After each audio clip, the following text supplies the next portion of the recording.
네, 감사합니다. 김진입니다. 네. 제가 이제 그 수업한다고 이름 올렸고요. 우리 저희 대표님한테 이제 브루잉 전문가니까 오셔가지고 실제 내리고 하는 것도 보여주시기로 했습니다.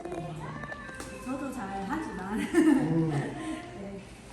일단은 요 여기는 전단지는 이렇게 사실 이론은 저도 원래 국어 가르치고 뭐 논술 가르치고 선생님을 했거든요. 오랫동안 한 20년 넘게 뭐 교수토도 하고 계속 꾸준하게 해왔는데 커피를 제가 해보니까 커피는 이론이 중요한 건 아니더라고요. 네, 책으로 공부하는 것도 중요하긴 하지만 그것보다는 실질적으로 몸으로 부딪혀서 하는 게 제일 중요하고요. 또 이제 센서리에 대해서 얘기를 하실 텐데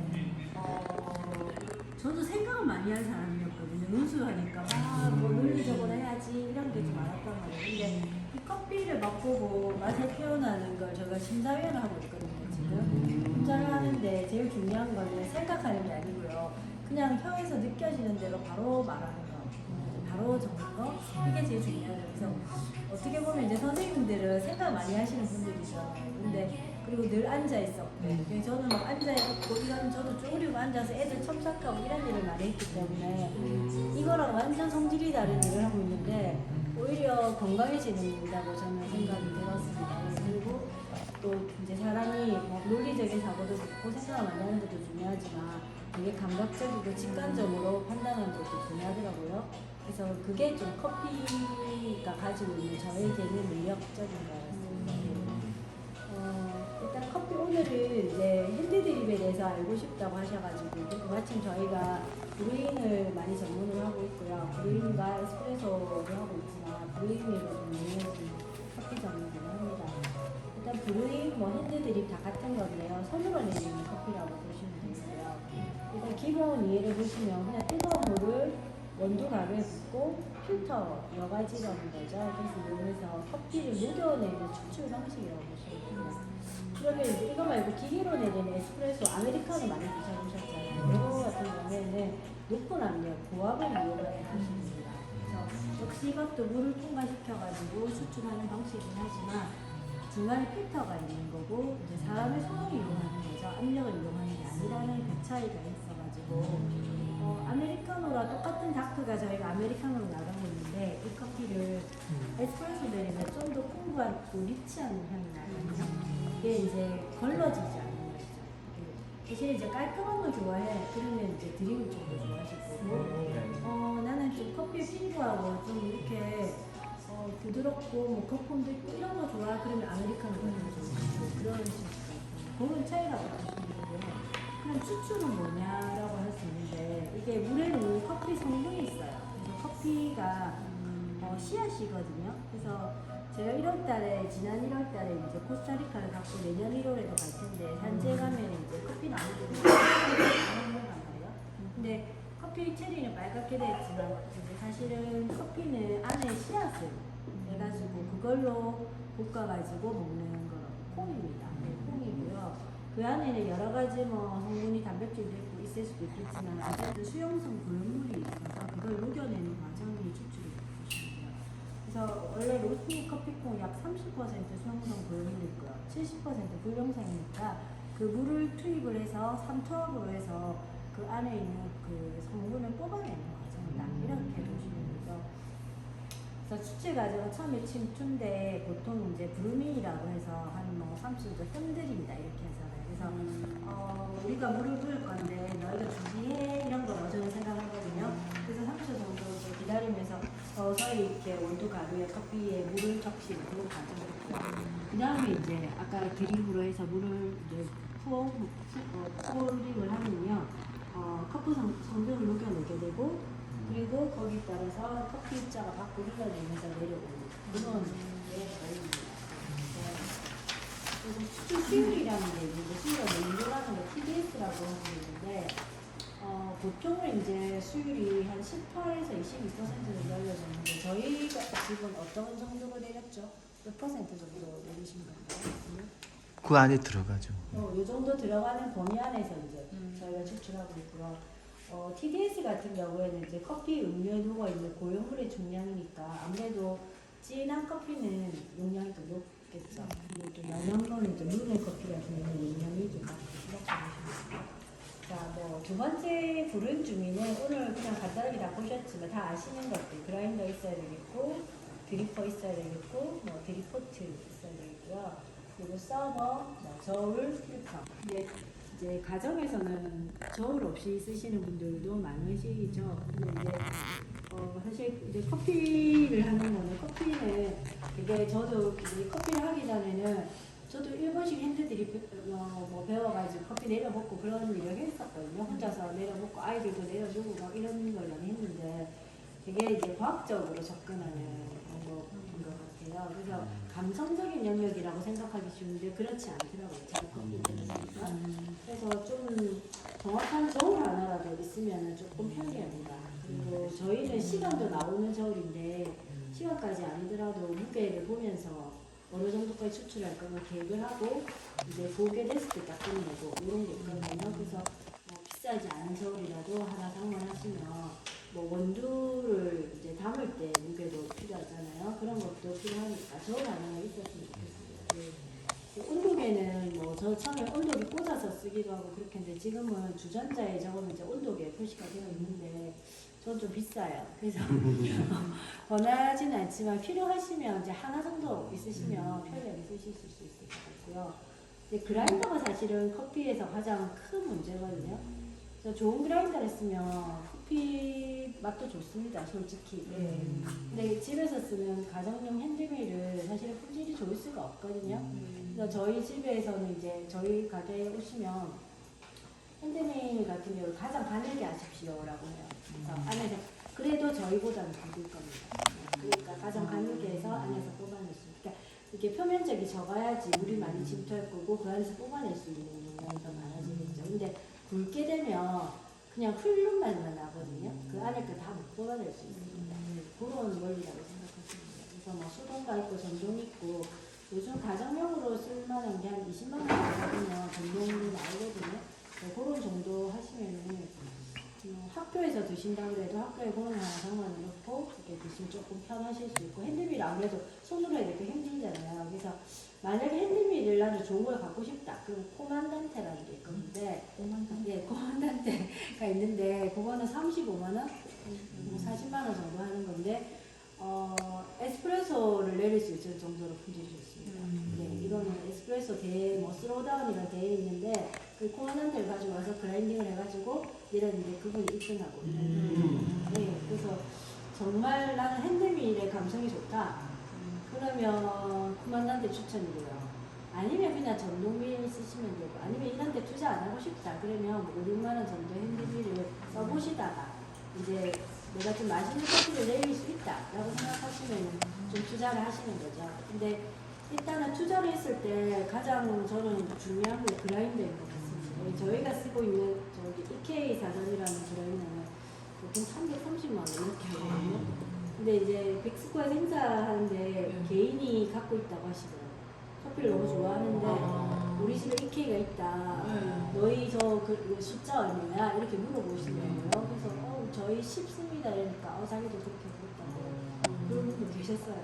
요즘은 워낙 그 홈카페가 그래서 어쨌든 이런 도구만 있으면 집에서 커피를 내릴 수가 있고요. 일단 네. 전동미를 쓰면은 네. 그 이제 다르게 외전하기 때문에 네. 향이 많이 날아가서 사실 네. 풍미가 조금 덜하다는 이야기가 있던데. 그게 열 때문에 그런지 저 우리 대표님 한번 설명 좀 해주세요. 아니 근데 네. 회전수가 빠르니까 열 때문에 그렇기도 하지만 보통 가정용들은 버 사이즈가 되게 작아요. 43mm 뭐 그 아니면 코니컬 쓰든가. 그래서 그 열에 좀 더 그 플랫버가 취약하기 때문에 가정용 버로는 코니컬 버를 주로 많이 이렇게 채용을 하거든요. 그렇다 하더라도 그 작은 면적에서 분쇄해낼 수 있는 단위 시간당 분쇄해낼 수 있는 그 분쇄 양과 품질이 정해져 있기 때문에 되게 한계가 명확하고 이제 그 영업용 그 그라인더의 큰 직경의 사이즈로 가면 갈수록 이제 열도 적게 발생하고 적게 발생하는 것과 함께 이제 그 면적이 넓다 보니까 훨씬 더 고품질로 분쇄해낼 수 있는 그 여건이 갖춰지는 거죠. 가정에서는 될 수 있으면 저희가 수동 이제 핸드밀로 가는 게 조금 풍미는 나을 수 있다 이런. 근데 그러기도 하고 전동 그라인더로 사용되는 그 코니컬 날보다 코만단테 날이 좀 더 정교하게 제작이 된 것 같더라고요. 그 요즘 가격이 많이 내려가지고 30만 원 밑으로도 구매가 가능한데 사실 30만 원이라고 해도 30만 원이면 전동 그라인더를 구매할 수 있는 가격이에요. 그래서 좀 개인의 판단이 중요할 것 같아요. 전동 그라인더는 이제 코만단테 품질보다 좀 떨어지는 반면에 편리성이 있고 코만단테 같은 경우에는 고품질 그라인딩을 해낼 수 있는 장점도 있지만 코만단테가 가지는 그 국민 그라인더 핸드밀이라는 그게 있어요. 그 EK가 영업용에서는 국민 그라인더로 어떤 서로의 어떤 프로토콜을 교환할 수 있는 니네 집에는 분쇄굵기 몇 써? 우리는 10 써. 우린 11 쓰는데 그리고 이 커피는 뭐 16으로 그 4나 5 정도 사이에서 하세요라든가 이렇게 되듯이 코만단테는 이렇게 SNS나 그 온라인상에 들어가 보면 코만단테 몇 분쇄도를 추천합니다. 뭐 이런 것들이 많이 나와 있어요.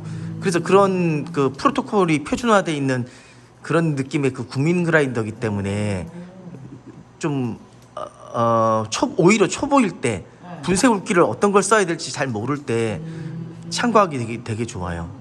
그리고 중고로 구매하기도 좋고 새 거로 구매했다가도 중고로 팔 때도 그렇게 네네네 그래서 괜찮습니다. 그게 하나쯤 가지고 있어도 추천드립니다. 저는 네.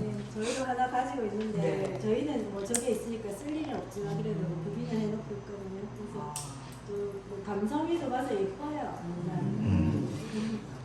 색깔도 여러 가지가 있고. 저희는 수브니어 같은 그런 느낌으로 하나 가지고 있었어요. 실물이 나중에 보여드릴게요. 네. 지금 안 써가지고 들어가 있습니다. 네, 그리고 이제 두 번째로 한번 들어가 보면요. 추출 변수가 중요한데 일단은 원두에서 로스팅 단계에 따라서 사실은 이제 똑같이 할 수는 없는 거거든요. 그래서 약배전, 중배전, 강배전을 세 가지 크게 내렸는데 사실은 이제 약배전은 아무래도 산미가 풍부하고 원두 본연하고 이건 일반적인 얘기들이고요. 약배전 같은 경우에는 물 온도 같은 경우에도 조금 높여야 돼요. 그래서 보통 시중에 약배전하는 집에서는 94도의 물로 추출해주세요 뭐 이렇게 하는데 저희 집 커피는 그렇게 하면 안 됩니다. 저희 집은 중배전이거든요. 그래서 중강배전, 중배전 이런 커피들인데 이 이제 다크 같은 게 중강배전이고요. 그리고 싱글 원두들은 중배전 정도를 하고 있기 때문에 저희는 88도를 추천드려요. 그래서 물 온도를 이제 녹차라고 생각하시면 돼요. 녹차는 75도, 80도 이렇게 내려서 드시고 뭐 홍차나 뭐 아니면 다른 차들 같은 경우 100도까지 하는 것도 있듯이 그 물의 온도에 따라서 내려지는 게 다르기 때문에 그걸 잘 지켜주시는 것만으로도 맛있게 드실 수 있습니다. 저희 본점에 이제 주변에 단골 손님 중에 자기가 막 로스팅 하겠다고 하신 분이 계세요. 프라이팬에 최근에 가마솥 구해가지고 가정에서 막 하신대요. 그래서 한번 가지고 오세요 이렇게 해가지고 가지고 왔는데 이제 덜 볶였더라고요. 근데 집에서 내려 드세요. 일단 1차적으로 하나만 소개해드릴게요. 물을 펄펄 끓여가지고 바로 내려 드신대요.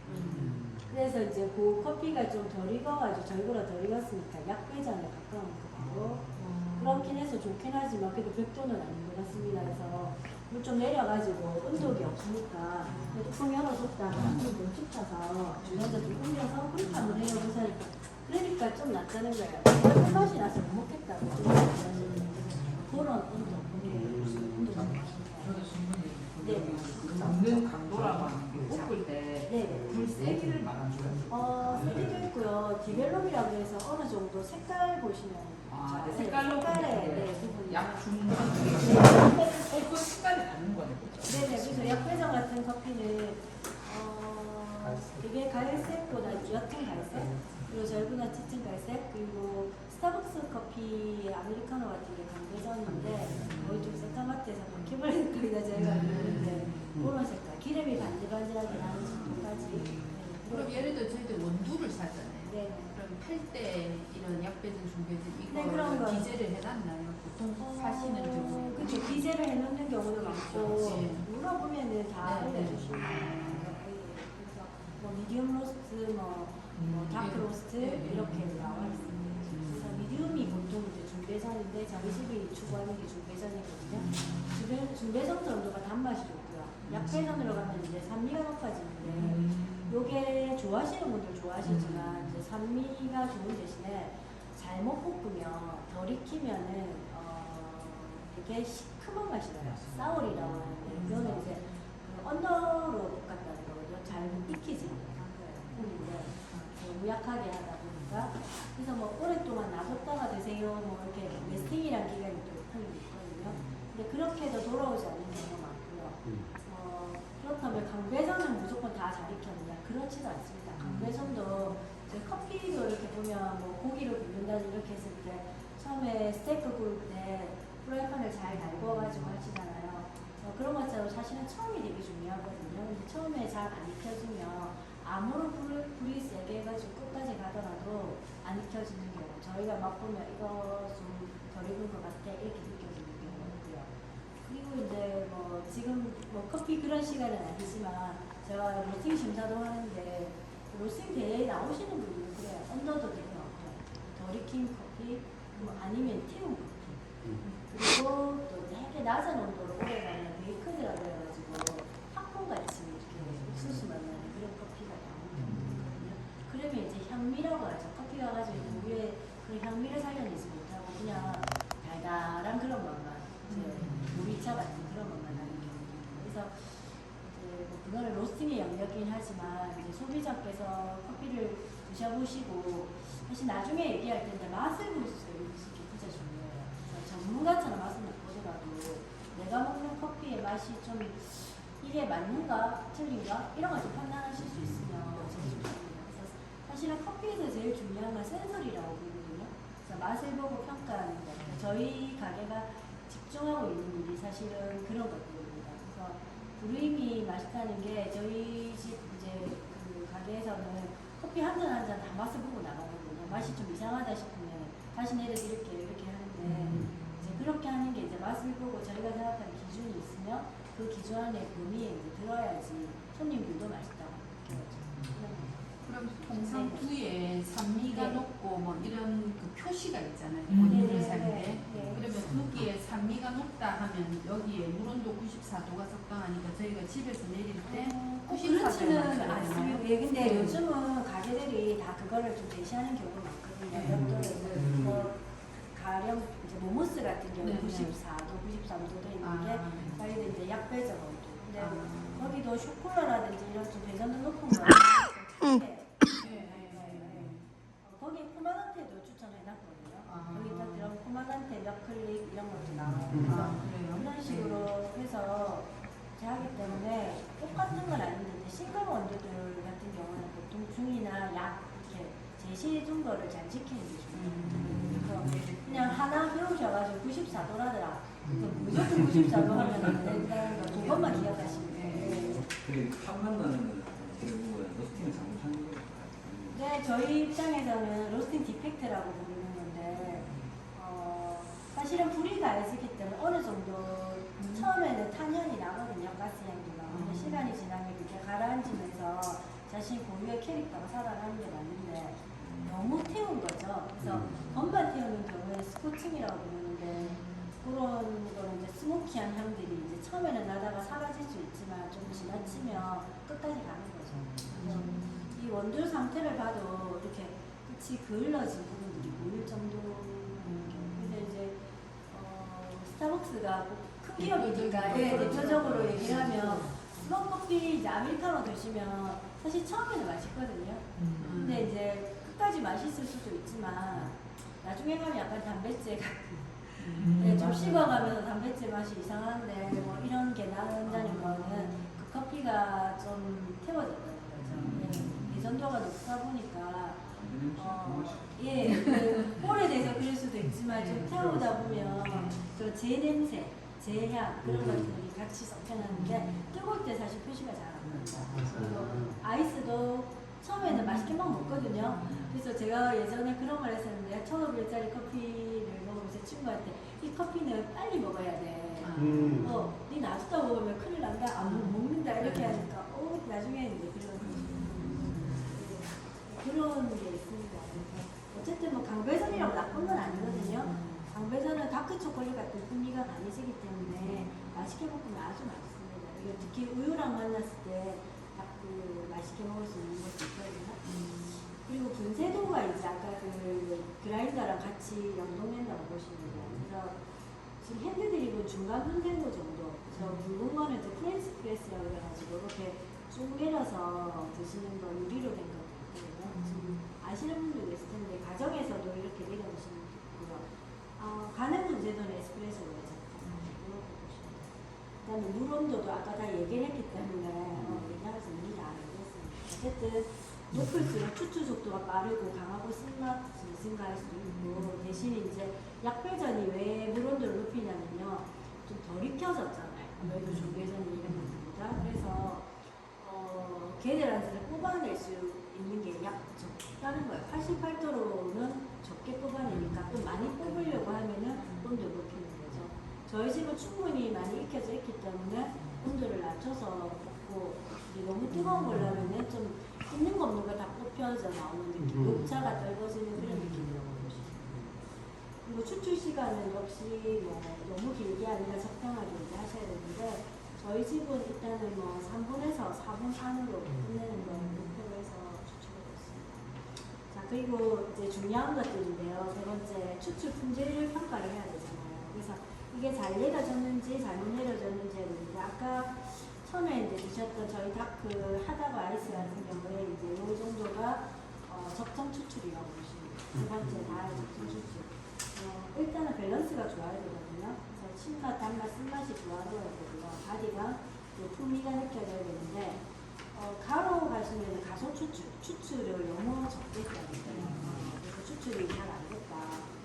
보통은 낮은 온도, 너무 좀 짧게 추출했다. 그리고 분쇄도가 너무 굵으면 훑은 맛이라고 해요. 그런 게 나오거든요.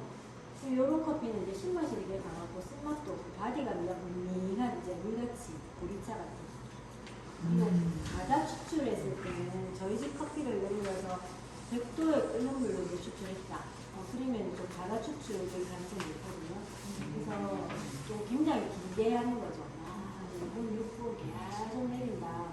그리고 분쇄도도 아주 가늘게 해가지고 그렇게 하면 안에서 온갖 게 다 빠져나오거든요. 불쾌한 쓴맛이나 얇은 맛이나 이런 게 나올 수 있어요. 그러니까 이렇게 해서 이제 적정 추출을 맞춰가는 과정이라고 보시면 돼요. 저희도 88도가 처음부터 이렇게 해야지가 아니라 여러 가지로 이제 90도도 해보고 저희도 90도 올라갈 때도 있거든요. 90도도 해보고 이렇게 하면서 이게 가장 적정했기 때문에 88도로 정해졌고요. 몇 달 전까지 90도로 올라갔었어요, 저희가. 그러다가 다시 88도로 내려갔거든요. 조금 추출이 좋지 않은 것 같은데 좀 내려가겠다. 이런 식으로 조절을 했어요. 자, 그리고 두 번째 이제 품질 평가를 위한 여러 가지 도구들이 있는데 첫 번째 강의 이거는 나중에 그 대표님이 커피 내리시면서 또 설명을 하실 건데 여기 보면 이제 차트가 보면 가장 중앙에 중앙 가면 아이디얼이라고 적혀있는 여기다가 이제 넣으셔야 돼요. 여기가 가장 밸런스가 좋은 거죠. 그리고 이 아래로 가면 위크하고 위로 가면 스트롱해지고 그리고 오른쪽으로 너무 많이 추출하면 이제 비터 쪽으로 가거나 그리고 언더 디벨롭이라고 되어 있는데 왼쪽에는 이제 추출이 잘 된 거죠. 그러니까 이게 이제 브루잉 차트에서 브루잉 레시오에 따라서 이렇게 된다 이런 거거든요. 이것도 나중에 설명을 또 드릴 거고. 그 다음에 이제 두 번째로 커피 맛의 종류와 맛의 상여 작용인데 보통 커피 맛이 몇 가지 있어요 이러면은 저희가 여기는 4가지 내지 5가지입니다. 단맛, 쓴맛, 신맛, 짠맛 그리고 우마미라고 해서 일본에서 발견한 맛, 감칠맛이라고 하죠. 그런 것도 이제 커피의 5가지 맛을 얘기를 하고 있거든요. 그래서 커피에서는 이제 기본적인 4가지 맛인데 이게 이제 결합이 되는 거죠. 여러 가지 단맛이 짠맛과 결합되고 단맛이 신맛과 결합되고 신맛이 비터와 결합되고 이러면서 그 맛 그대로 느껴지는 게 아니라 감쇄작용도 있고 강화작용도 있고 이렇게 되거든요. 그게 커스테이션입니다. 내려가서 보시면 이제 커피에서 이제 사워, 솔트, 스윗 이렇게 되고요. 요것들이 만나가지고 이제 만들어지는 게 뭐 샤프라든지 사워라든지 여기 보면 이제 사워리와 솔트가 만났는데 사워리가 더 강하면 이제 신맛이 더 강하면은 사워리가 더 좋아. 그러면 신맛이 더 강하면 소금이 약간 날카롭게 느껴지거든요. 샤프하게 느껴지고. 그리고 소금하고 이러다 설탕이 만났는데 소금이 더 강하면 블렌드라고요. 약간 느끼한 그런 느낌하고 멜로우, 부드러운 스위치 강하면 멜로우고요. 그리고 스윗하고 사워를 잘 보시면 이게 이제 이 커피 맛이 굉장히 중요한데 과일 향이라든지 이런 거 향미를 좋아하시는 분들은 여기 보시면 이제 이 스윗이 신맛과 단맛이 만났을 때 애시드라고 하죠. 그래서 애시디티라고 저희 산미를 표현하는 표현이거든요. 이렇게 과일의 단맛 이런 것들 좀 달콤달콤이라고 표현하시면 되겠고 위에는 와인이잖아요. 와인에 가까운 거는 새콤달콤이라고 표현하시면 됩니다. 이런 것들이 있습니다. 그래서 거기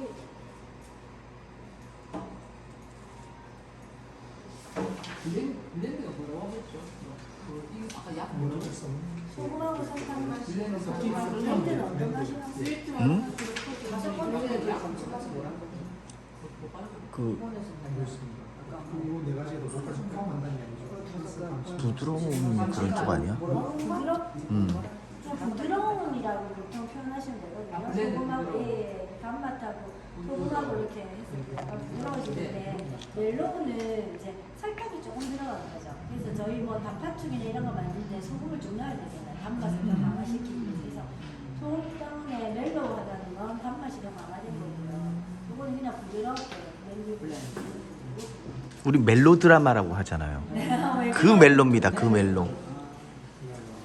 그리고 아까 그 우마미 5번째. 우마미 우마미.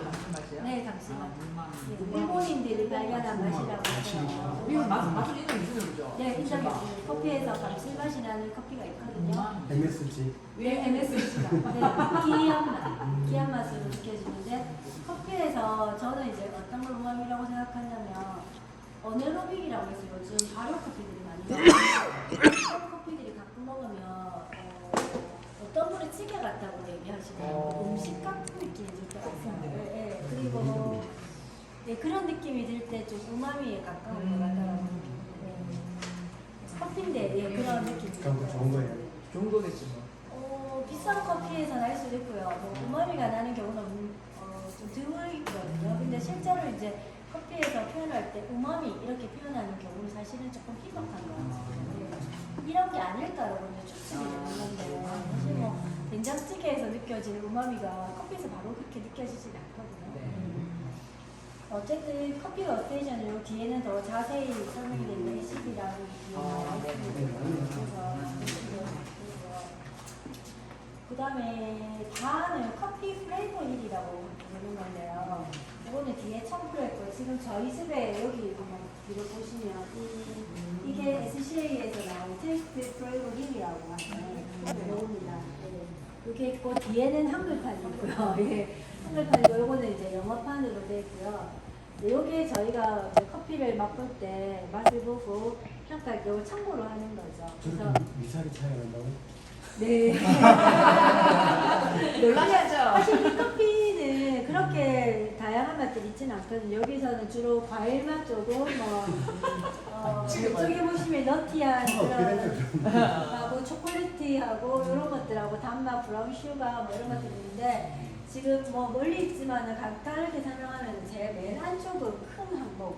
그래서 플로럴, 프루티 뭐 이런 쪽으로 해서 그린, 아더스나 그린은 사실 좋은 건 아닙니다. 아더스는 외부잖아요. 기타라는 거는 좀 안 좋은 것들이 들어있어요. 커피에서 저런 맛이 나면 안 되는데 저기 뭐 있냐면은 뭐 우디, 나무 같은 뭐 몰디 뭐 이런 것들이 만약에 느껴지면 큰일 납니다. 저거 곰팡이 맛 같은 거 느껴지는 거거든요. 그래서 페놀릭 하면 더 큰일 나고요. 페놀릭은 소독약 같은 그런 맛이 나는 커피가 있어요. 그리고 뭐 비터 하면 그나마 좀 나은 거죠. 근데 비터 안에는 보면은 스컹키 같은 거 동물 약간 우치라고 이제 저희 대표님 표현하던데 그런 맛들이 나는 거는 이제 일반적인 이런 커피에서는 좀 느끼기 힘들고요. 저희는 이제 커피를 사기 위해서 커핑이라는 작업을 하거든요. 그때 커피를 살 때 저런 향이 나는 걸 안 사는 거죠. 아, 쟤는 품질이 좋지 않아. 네네. 네. 네, 그 관리된 거 할 얘기가 많지 오늘은 좀 생략을 하고, 예. 실제로 이제 현지를 가보면 어떤 게 좋은 건지 알 수 있거든요. 예, 그런 것들이 있고 이제 올라가면은 여기 보면 번트라든지 여기 아까 이제 태운 맛, 스모키라든지 이런 걸로 저희 구분이 되고요. 이제 올라가면 또 스파이시는 좋은 향도 있고 나쁜 향도 있거든요. 그래서 펀전 같은 경우에는 톡 쏘는 게 저도 좋은 건 아닙니다. 근데 뭐 후추라든지 이런 걸 드시는 분도 있고요. 그리고 브라운 스파이시 같은 경우 넛맥이라든지 뭐 클로버 이런 것들이 나오는 경우도 있습니다. 그리고 너티 코코아 쪽에는 너티는 뭐 아몬드라든지 보통 많이 보셔도 고소한 커피에는 뭐 로스티드 아몬드 이런 거 많이 적는데 아몬드나 헤이즐넛 뭐 그리고 초콜릿, 다크 초콜릿 그리고 설탕 계열은 브라운 슈가 안에 몰라시스 저희 저렇게 다 구분해요. 네. 그래서 몰라시스, 메이플 시럽 뭐 이런 식으로 해서 꿀같이 그리고 위에는 보통 뭐 게이샤 커피라든지 이런 거 좋아하시면 플로랄 좋아하시면 뭐 자스민이라든지 이런 것들이 위쪽에서부터 또 시작되고 이제 과일 쪽으로 가면 과일은 되게 많거든요. 커피는 과일형들이 굉장히 세분화되어 있기 때문에 뭐 크게는 베리 종류, 드라이드 말린 과일이라든지 뭐 스톤프루트, 햇가리우라든지 그리고 그 외에 과일들 보면 시트러스라든지 이런 것들이 나왔어요. 예, 레몬, 뭐 오렌지 맛 이런 것들 얘기하는 거는 다 시트러스 계열이라고 보시면 되고요. 좀 내려가면 와인이 같은 경우 있습니다. 그래서 알코올, 뭐 퍼먼티드라고 되어 있는데 와인이 뭐 위스키 같은 거. 저희 집에 이제 하는 커피 중에 저런 위스키라든지 좀 알코올릭한 피니시가 있는 커피들이 있거든요. 네, 저런 것도 커피에서 느껴지면 되게 고급스럽고 맛있습니다. 예, 저런 것들이 이제 아로마 뭐 프레이버 힐이라고 하는 거고 뒤에 청문회 놨지만 인쇄가 흐려서 있다 이런 거 아시면 되고요. 실제로 이제 공부하시려고 하면은 너무 많은 게 있기 때문에 예, 안 보이실 거예요. 이제 인터넷 찾아보시면 이게 자세히 나와 있어요. 그리고 커피 콩이라는 게 있거든요. 또 뒤에 한 번 더 보시면 요거하고 보시면 돼요. 요것도 그냥 작게 줄여놓은 것만 넣었는데 요거 이제 나중에 대표님이 설명하실 거라 그래서 넣어놨는데 이게 저희가 이제 맛을 보고 커팅이라는 작업을 할 때 이게 점수를 매기는 방법이에요. 근데 이게 왜 중요하냐면 이제 커피에 여러 가지가 있지 않습니까? 그래서 커피는 저희가 이제 뭐 로스팅을 하는 거를 평가를 하지만 분쇄를 해가지고 프로그란스를 해가지고 향을 먼저 평가하고요. 그래서 물을 붓고 아로마라고 해서 레드 아로마 올라오는 향도 평가하고 그 다음에 걷고 나서 먹는 것부터 평가하거든요. 그래서 플레이버라고 해서 보통 뭐 무슨 맛이 나요? 자스민 향이 나요? 이런 걸 플레이버입니다. 근데 커피는 그것도 중요하지만 플레이버도 중요한 애프터 이제 먹고 나서 뒤에서 느껴지는 맛들 그리고 애시디티, 산미가 어떻느냐 그리고 단맛이 어떻느냐 그리고 뭐 밸런스는 잘 잡혀 있느냐 이런 것들을 잘 봐야 되거든요. 그래서 그 지속성이 있느냐 이런 것들을 평가하는 항목인데 이게 이제 커피를 평가하는 기준이라고 보시면 돼요. 그래서 단순히 그냥 커피 맛이 좋다 나쁘다가 아니라 커피가 이 커피는 플레이버는 좋은데 뭐 애프터가 좀 짧네 좀 짧게 끝나네 그러면 이제 사실은 뭐 로스팅 입장에서는 약하게 약배전 수 있어. 언더커피의 특징이 뒤가 짧고 되게 사우리해져 시큼한 맛이 나거든요. 그래서 그런 맛들이 나면은 이 커피 좀 잘못했다. 근데 그냥 맛을 보는 입장에서는 뒤가 좀 짧은 것 같아. 나는 여운이 좀 있었으면 좋겠어. 이렇게 하시면은 언더가 긴 거를 선호하실 거잖아요. 그리고 나는 산미를 좋아해. 근데 어떤 산미를 좋아하는지는 말씀 안 하시거든요. 손님들이 오셔서. 어떤 거 좋아하세요? 그러면 시큼한 걸 안 좋아하세요, 다들. 그죠? 그러니까 과일의 산미잖아요. 그러면 나는 뭐 햇가리오 사과라든지 이런 산미가 좋아. 뭐 청사과의 산미가 좋아. 뭐 포도 같은 게 좋아. 아니면 오렌지 시트러스 같은 산미가 좋아. 나는 레몬이 좋아. 이런 분들은 사실 잘 없잖아요. 레몬이 좀 시큼하니까. 그러면 이제 레몬인데 좀 단맛이 있는 레몬을 좋아하시면 레몬 캔디, 저희 레모네이드 뭐 이렇게 표현하거든요. 그래서 그런 식으로 이제 그런 산미를 찾아가는 거죠. 네, 그래서 이런 뭐 밸런스나 이런 거는 말할 것도 없고 물론 이제 이런 여러 가지 맛들이 조화로워야지 커피는 맛있거든요. 그래서 이제 이런 것들이 커피를 평가하는 저희들의 작업입니다. 그래서 여기 보면 이제 플레이버의 특성을 기록하는 방법이다 제가 써놨거든요. 그래서 뭐 제가 아까 금방 얘기했던 프레그런스 아로마, 플레이버, 액터 테스트, 산도, 바디, 밸런스, 균일성, 클리커, 뭐 단맛 이펙트, 뭐 이상한 맛이 나느냐 안 나느냐 이런 것들이 저희가 평가하는 여러 가지 기준입니다. 그래서 이제 제가 간단하게 하려고 했는데 말이 길어졌지만 맛있는 커피가 뭐고 사실 어떻게 추출이 한 잔에 맛있는 커피가 되는 것일까? 추출을 잘하기 위해서 필요한 게 뭘까? 제가 생각하는 결론은 맛을 보는 거. 맛을 볼 줄 알아야 된다니까. 센서리에 집중할 때 맛있는 커피를 추출할 가능성이 높아진다고 저는 생각을 합니다. 이제 일단은 뭐 한 간단하게 이야기를 하는 거는 대표님하고 같이 하면 좋을 것 같은데 제가 이제 토의 주제로 그냥 나에게 맛있는 커피는 무엇이었을까 한번 얘기해봤으면 좋겠다 생각했고요. 그리고 커피는 나에게 땡땡이다. 뭐 이런 거 있잖아요. 커피는 나에게 인생이다. 뭐라든지 이런 거를 한번 좀 생각해 보시고 각자의 커피를 정의를 내려 보시면서 이제 한번 오늘 시간을 즐겨 보셨으면 좋겠습니다. 네.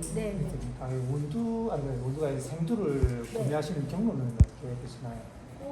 여러 가지 생두 수입 회사들이 있거든요. 네, 수입 회사들이 커핑을 해요. 비즈니스 커핑이라고 가서 맛보고 구입도 하고요. 또 작년 1월 직접 가십니까? 네네 저희 코스타리카에 가서 코스타리카 다이렉트 트레이딩 해서 쓰는 원두가 지금 여기 들어있어요. 네네. 이 안에 이제 코스타리카 원두는 다이렉트 트레이딩해서 한 원두가 들어있고요. 뭐 그렇게 해서 이제 받기도 하고 다른 또 뭐 다이렉트 트레이딩 가져오신 분 가서 이렇게 고르기도 하고. 네.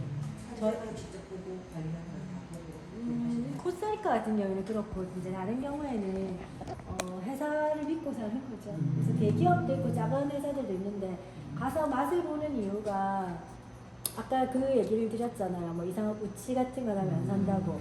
근데 뭐 브라질 커피 이런 것들 보면 이런 지푸라기 향이라든지 스트로우 같은 향들이 막 올라온다든지 우치가 올라오는 경우 진짜 있거든요. 그러면 이제 그걸 만약에 못 느낀다 그러면 사겠죠. 이거 좋네 이러면서 사겠는데 저희 이제 그걸 보고 이건 아니다 이렇게. 왜냐하면 한 원이라도 들어있다는 거 그 안에 엄청나게 들어있을 가능성이 높잖아요.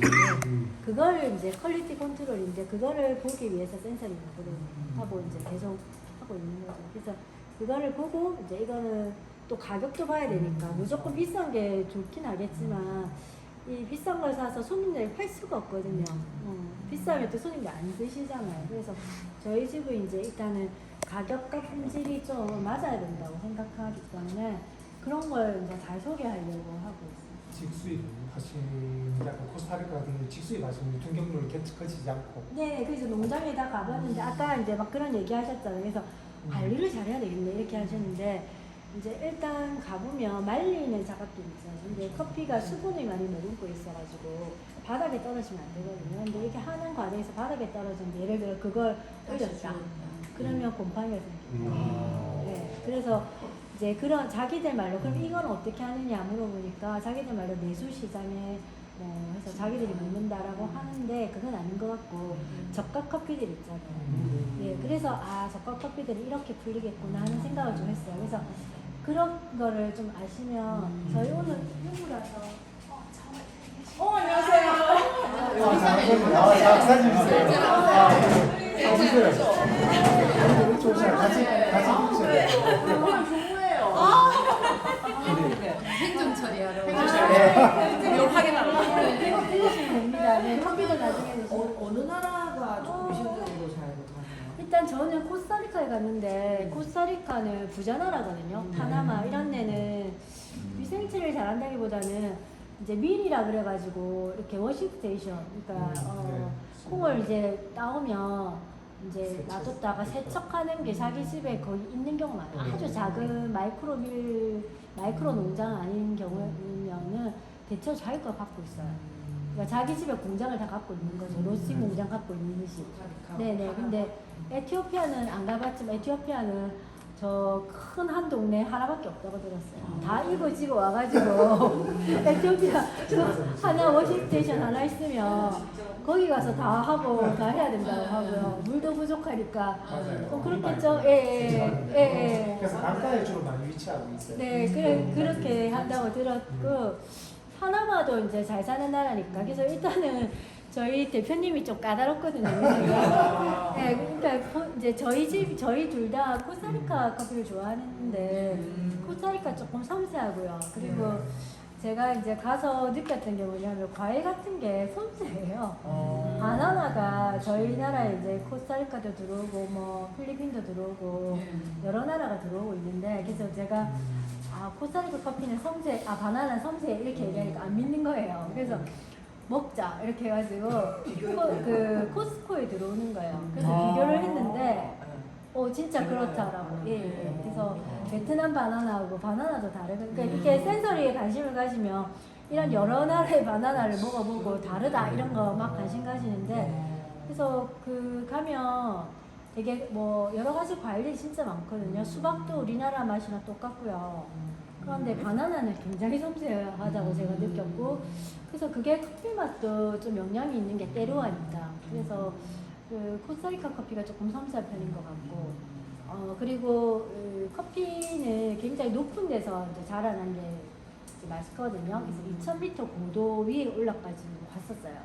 그래서 저희가 이렇게 재보고 그러면 산소가 좀 희박한 그런 곳에도 짓는데 이걸 어떻게 하느냐 하는데 길을 잘 닦아놨어요. 그래서 트럭으로 뭐 지프차 같은 걸로 가서 이렇게 심어놓고 거기서 이제 따고 그렇게 하더라고요. 근데 이제 피커라고 해서 이거 외국인들이 니카라가 분들이 많이 오시는데 요즘 구하기가 힘들다고 그런 얘기도 많이 들었습니다. 그리고 이제 환경 문제가 심각한 게 커피 농사에 굉장히 많이 영향을 끼치거든요.